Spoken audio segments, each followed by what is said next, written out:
asenzele babugada uthi ne-track 7 ozayo kwi-album yegcweka Melisha and estage ukhulume ngokuthi indaba yokuba esesenda manje sasebenza ngoseyisebenza indaba uma phakathi nendawo ngoba uyathuka ngapha nangapha uma nalo uthuka uma nalo uthuka uma esenda uthuka kodwa kuba ngathi manje ulikhethile isayidi iliphi isayidi usulikhethile mfethu njengamanje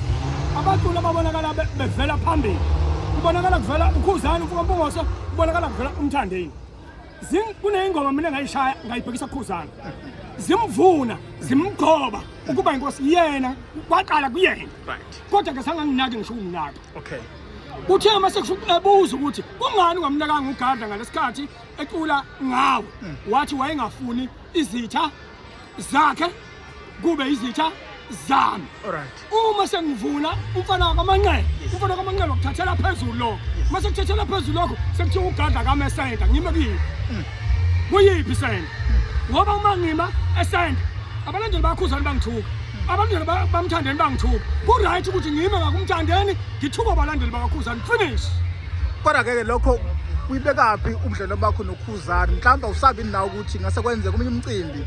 uvayeleke ngoba kunokuthi khona imicimbi uKhuzani anesandla kuyona kwazi ukukhetha ukuthi obani abangaculi obani abangakaculi impendulo nje imile iyodwa uKhuzani akawuyena uNkulunkulu uKhuzani ngeke akuvalele idlozi lakho maliphika akungathi uKhuzani uvalela abantu emcimbini ngoba uKhuzani mayekuvalela emcimbini nedlozi lakho liyavuma nomcineka mangaqasha emcimbini wakhe idlozi lakhe livuma ukuthi angaqasha ngeke uKhuzani akuvalele eksene emini intambama noma ngabe kuthiwa uyavalelana uma uKhuzani kuthiwa uyavalela abantu emcimbini akacheke nedlozi lakhe ukuthi lona liyavuma yini why idlozi lakhe livumela uKhuzani ukuthi amvalele emcimbini ngiyakuphika ke lokho babugada sithola kwisikhathi sakho baba siyabonga kakhulu abazwakhe bahle kakhulu siyabonga baba thank